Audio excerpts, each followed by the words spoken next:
Anyway, here's Shane's guide to the top 5 things that you need to watch for tip-off, ahead of tip-off. Tip-off, cue-off, break-off, Yeah. break-off. I'm remarkably excited. I don't know about anyone else. I'm hoping that these top 5 things to look out for at the Crucible at the World Snooker Championship will get those people who aren't excited a little bit excited for the World Snooker Championship, because it's the greatest few weeks in sport. 17 days at the hallowed Crucible Theatre in Sheffield. I've been there a couple of times myself, and the history is dripping from the walls. You can feel Alex Higgins' tears in 82. You can feel Dennis Taylor's black ball cue over the head and glasses upside down in 85. Stephen Hendry's slippers under the table. He won that often. And there were surprises over the years too. Joe Johnson beating Steve Davis in 86. You had John Parrott beating Stephen Hendry in 91. Peter Ebdon winning. Sean Murphy winning in 05 as a qualifier. So since 1977, the Crucible has hosted this World Snooker Championship, and just what an event it is. So I'm excited to bring everyone on this little journey, Ger, and I hope everyone gets excited for it, because it's quite a tournament. Before we get into your top 5, two very quick snooker questions. There's no Irish people this year? No. Now, Gerald Green has been in qualifying and remains to be seen how he gets on. But unfortunately, Ken Doherty went out of qualifying. Aaron Hill, the youngster from Cork, went out of qualifying. Fergal O'Brien losing as well. So it looks like no Irish interest at the Crucible. So 32 players take to the Bays, and 16 of the top 16 in the world, and 16 qualifiers. They're still qualifying ongoing actually today and tomorrow. Judgment Day, they call it.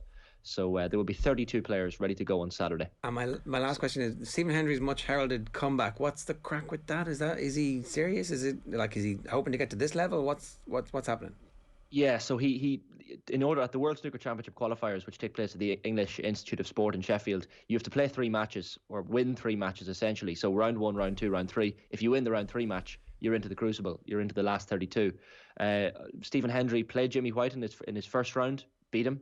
And then lost his second round match to a Chinese player, and unfortunately that was the end of that. So he's hoping at some point to get back to the Crucible, but I think he's a bit far off. To win that second round and again win a Judgment Day third round contest is just a bit beyond him at the moment, I think. So he'll come back next year and try again, and Jimmy White will try again. He's got an invitational 2-year tour card from Barry Hearn again, so remains to be seen, but I wouldn't be holding my breath for Stephen Hendry fans. Alright, okay, so top 5 things to watch out for at the World Snooker Championships as decided by Shane Hannon. Where do we start? Number 5, commentary cliches, Ger. So there are a number of things said in commentary by the various different commentators. You've got Steve Davis and Dennis Taylor and John Virgo, that you will hear every year. You can play a snooker bingo if you like at the World Snooker Championship. Get your beer or your coffee or whatever you want to drink and take a sip every time one of these is said. So nerves set in when we move to the one table format. So the one table format is when the semi-finals happen and all of the 2 tables become one. They often talk about the nerves setting in at the one table format. So that's one. We always have a knowledgeable crowd inside the Crucible. So this is when the players have potted the ball that wins them the frame, mathematically speaking, of course, and the crowd starts clapping. Now, the commentators always point out that the crowd are very knowledgeable inside the Crucible, but in fact, they're just listening to the BBC feed inside their earpieces, telling them that is the ball that wins the frame. So they give them a little bit too much credit, I think. That's always one every single year. Betwixt and between is another one. So where a player has left a ball kind of in the middle of no man's land, between where he wants to be. Betwixt and between is definitely one. If you take a drink every time you hear betwixt and between, you're going to be fairly wrote off by the end of day 1 of the World Snooker Championship. Into the heart of the pocket is another. One of the best players in the world with a rest. You'll hear that very often. If Kyron Wilson is playing, every time the rest is mentioned, you'll be fairly loaded as well. He couldn't have picked up the cue ball and put it in a better position with his hand. This one is probably one of the more common commentary cliches at the World Snooker Championship. One of the most tiresome, but I absolutely love hearing it.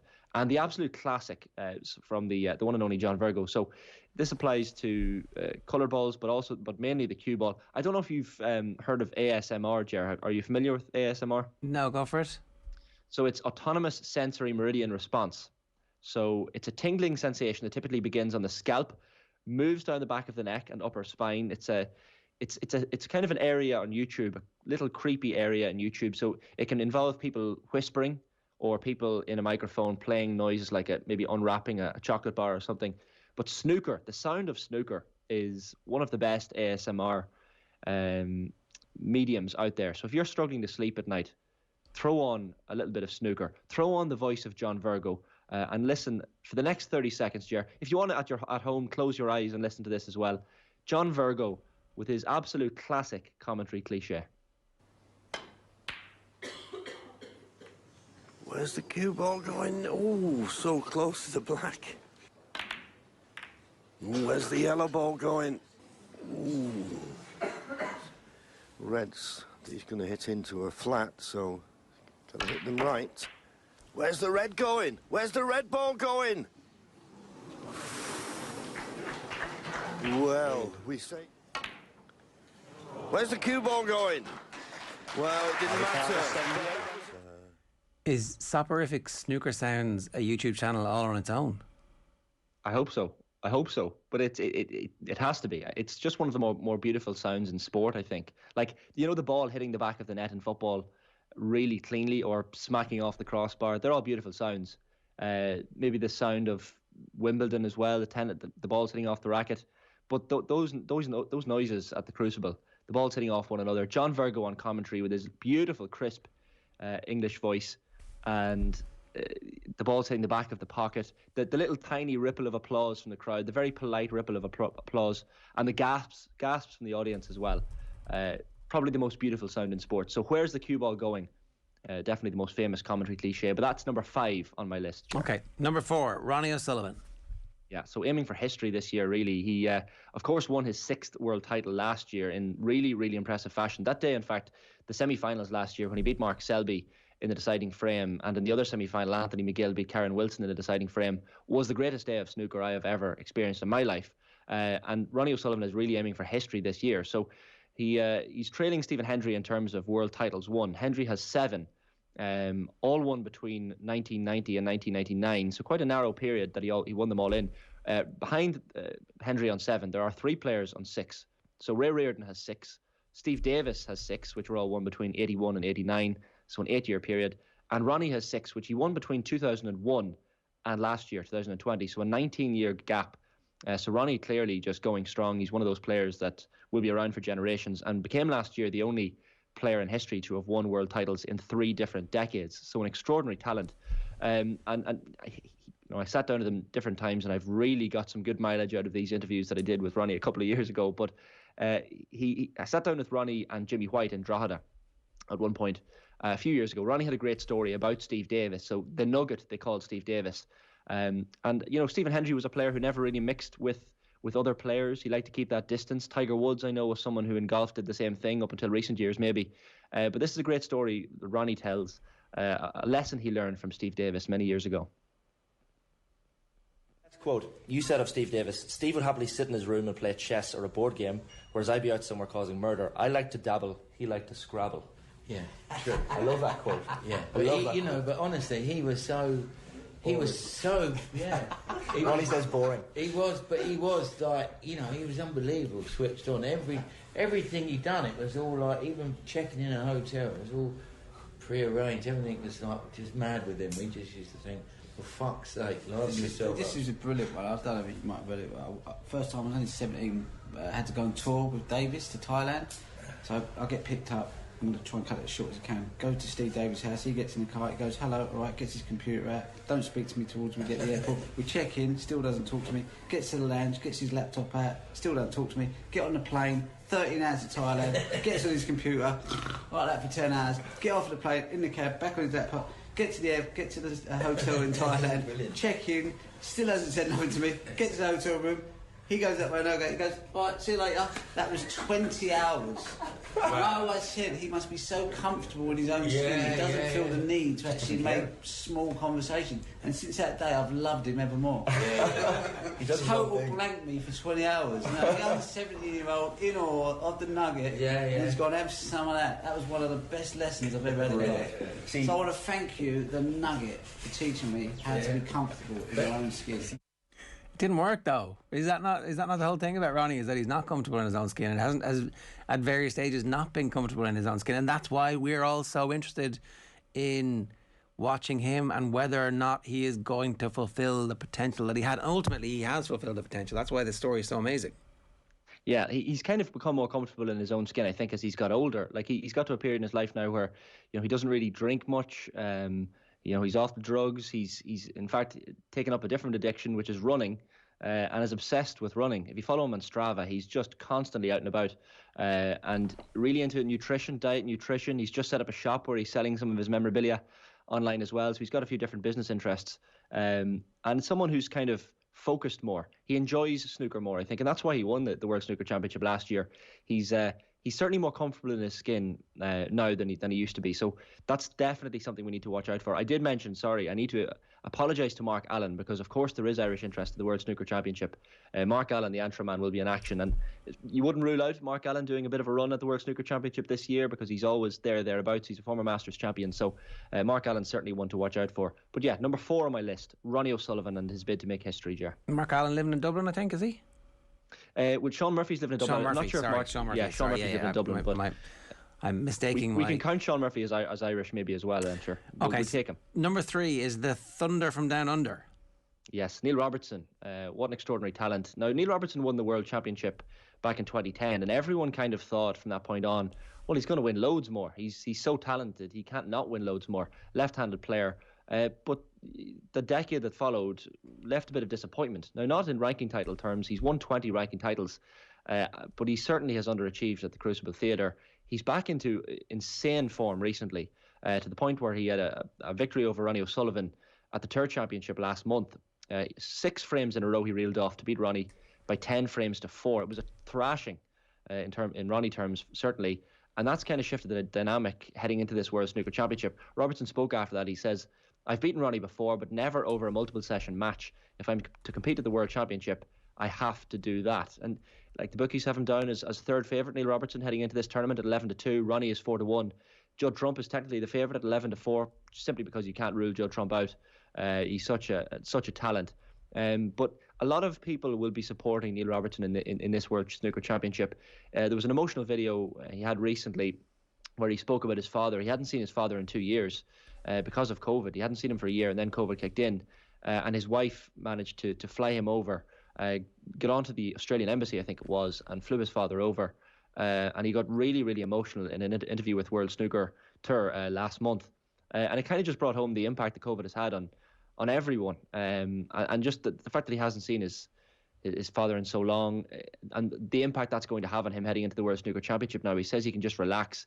Everything else doesn't matter. He's just focused, ready to go, and everything else in his life is kind of aligning. But he's going to have some fans because of his haircut. So I want to bring you one photo, which is what his hair normally looks like, Neil Robertson. So this is what his hair ordinarily kind of looks like, generally, Monday to Friday, what we're used to seeing. Expensive. Lockdown is, yeah, it's decent. It's grand. He's making an effort there. He's got a bit of Brill cream in, I think. But this next photo, Ger, is what Neil Robertson currently looks like and what he's going to be sporting at the upcoming World Snooker Championship, which is very, very impressive, to say the least. He's been very busy in lockdown, letting his hair grow. Like, I wrote a poem recently about my love of the barber and how I miss the barber. And I think we all miss our barber at the moment, to the point where in the coming days, I think I'm just going to have to get the razor out and get someone in my bubble who I probably don't trust to cut my hair. Your little brother, I think, is going to volunteer for it. Well, after what I've said about him on air today, I don't know if I'll give him a razor and let him stand behind me. But we've got to the point now where we do miss our barbers. We miss the haircuts. We miss all of that. Neil Robertson is just letting it go. And I wouldn't rule out seeing that massive Neil Robertson Australian furrow, the Thunder from Down Under, with the World Snooker Championship trophy held aloft above it in a few weeks' time. So Neil Robertson, certainly one to watch, and certainly has to be considered one of the favourites for the Crucible. Okay, the fisticuffs. Non-contact. What? It's supposed to be a non-contact snooker, but we all know that it doesn't always play out that way. So over the years, there have been a number of different incidents at the World Snooker Championship, some serious, some less serious, that kind of highlight it's 17 days, Ger. It's intense. You have to concentrate all the time. And the really frustrating thing about snooker as a sport, when your opponent is playing well, you have to just sit there and take it. There's no other sport like it where, in tennis, you're actively trying your best to fight back. In football is the same. But in snooker, if your opponent is playing well, you just have to sit in the seat and watch and take it and relax, or try to relax. Like, there's been different incidents over the years where Ronnie O'Sullivan has sat with a towel over his head, where players have fallen asleep because they're just not arsed watching their opponent. and just they get angry. But the first image is from a couple of years ago, Ronnie O'Sullivan against Ali Carter. And this was a barge incident where it's quite tight in the Crucible Theatre. It's a small venue, 980 fans. When the two-table setup is there for the earlier rounds before the semi-finals, you have to walk past each player. Ronnie was absolutely not letting Ali Carter past without standing his ground and keeping his space. Ali Carter then says something to him, and Ronnie said, "You're right," stuck the thumb up to him, and then Ronnie starts saying, "I'm cool as a cucumber." And it was just awkward. One of these really awkward moments where the crowd are just cringing at this kind of face-off between the two players. Who won? There's been no love lost between them. Who won? Ali Carter actually won that match. Right. And knocked Ronnie out. So it was at the last 16 stage a couple of years ago. I was at that tournament myself, and Ali won that one, but Ronnie has a good record against him. Like, it's not the only barge that Ronnie is related to when it comes to the Crucible, because he often lives on a barge on a river in Sheffield when he goes to the World Championships. Instead of going to a hotel near the venue, he likes his own peace and quiet. So he hops on his barge, cooks his meals there, sleeps on there, and just lives a peaceful life watching the ducks float past. So maybe that's the key to winning the World Snooker Championship, living on the water. But that was the first fisticuff I wanted to bring you. Image 2 is from one of the games last year in the championship. Anthony McGill against Jamie Clark. Jamie Clark on the right-hand side there, the Welsh player, and Anthony McGill is the player on the left with the red hair, and Jan Verhaest, the referee, the Dutch referee. And Anthony McGill came over to Jamie Clark and said, "You've been standing in my eye line." So there's a snooker etiquette, there's protocol. When it's not your shot, you either sit down or maybe stand behind the player out of their eye line. Anthony McGill was under the impression that Jamie Clark was standing in his eye line purposely and moving purposely in slight little different ways to put him off his shot. He says he let it go for quite some time in the match and then eventually just flipped, went over to him and properly squared up to him. We've had comments on YouTube before. I've had comments laid before me where people have spoken about different OTB lookalikes in terms of Anthony McGill's. We have a photograph of Anthony McGill here that I just wanted to bring up. He is a great player for Scotland. A couple of people have pointed out that he looks like a certain OTB co-presenter that's normally on with you on weekday mornings, Ger, from Kerry. Now, I can see what people mean, but I've got it myself, even on a couple of different YouTube videos I've done. That previous video I showed you with Ronnie O'Sullivan and Jimmy White, someone commented, if Anthony McGill spent a little bit less time interviewing snooker players and practicing, he'd be much better, which I think was a strong hint that they thought I looked like I had ginger hair as well and that I was Anthony McGill. But before the beard, we'll leave that up to the OTB viewers as to whether myself or Owen Sheehan can pull off that look better, I think. Alex Higgins is the last one. Yeah, so this was an interesting one. Now, we can't condone violence, of course, but Alex Higgins was prone to outbursts at different points. This one wasn't even at the World Snooker Championship. It was at an exhibition charity game. The referee was Terry Riley. It was a dispute over a foul shot on a blue he had called at the Spennymoor Leisure Centre back in June 2007, so 3 years before Higgins passed away. The exhibition game was being held to raise funds to support North East snooker players. And we all want aggro, we all want competitive spirit in snooker, just as long as it doesn't boil over. But Higgins punched the referee in the stomach. The referee bit back, and it was just a massive fracas. Higgins returned to the auditorium apparently 45 minutes after to sign autographs for fans, and the promoter apologised and said, "I took Alex Higgins from the airport yesterday, and he was lovely. So I don't know what happened, but that was Higgins." Can we take the photo back up again? Because the most important part of this for me is in the background. You've got Jimmy White looking full Ray Liotta and Goodfellas, watching Joe Pesci shoot Spider in the foot. It's like, wow, look at Jimmy White just having the crack. And he's enjoying it, isn't people he? People applauding in the background. Right, and finally, quickly, because we're completely out of time, people falling asleep in the crowd. Yeah, this is just, you have to watch out for this, the Crucible. So we'll bring the first image up. 3 of the 4 people in this photograph are asleep. You don't pay tickets to go to a sporting event and fall asleep. I said snooker was like ASMR. It was a lovely little sound. That's when you're watching on TV at home, you can fall asleep. Don't do it if you're at the Crucible. It's rude. Players don't like it. Just stay awake if you can. And then the last photograph, Ger, that I wanted to bring you, players can fall asleep as well. This is John Higgins in the background against the aforementioned Neil Robertson, the Thunder from Down Under, a couple of years ago. So John Higgins was playing against Neil Robertson in one of the earlier round matches, I think, at the Crucible. But if we can bring up that photograph, it's John Higgins in the background, essentially, playing Neil Robertson. He looks full on asleep there. Now, what he is actually doing there is leaning back and looking at the TV monitors up above him, but who let the truth get in the way of a good story ever? So not us. People falling asleep, number one. Cian Fahey has been in touch this morning to say, tell Hannon this is the best sound in sport. Any idea what that is? Can they go again? Is that tennis? One last listen. It's a home run. Ah, beautiful. The crack off the bat, yeah, absolutely. Yeah. Oh, and first pitch crushing! Oh, man! Slight difference. Lean into it! Slight difference in the commentary, in the tones and the modulation of the voice. And there'll be plenty of opportunity for everybody to fall asleep, but hopefully they're doing so with a bit more information, courtesy of Shane Hannon this morning here.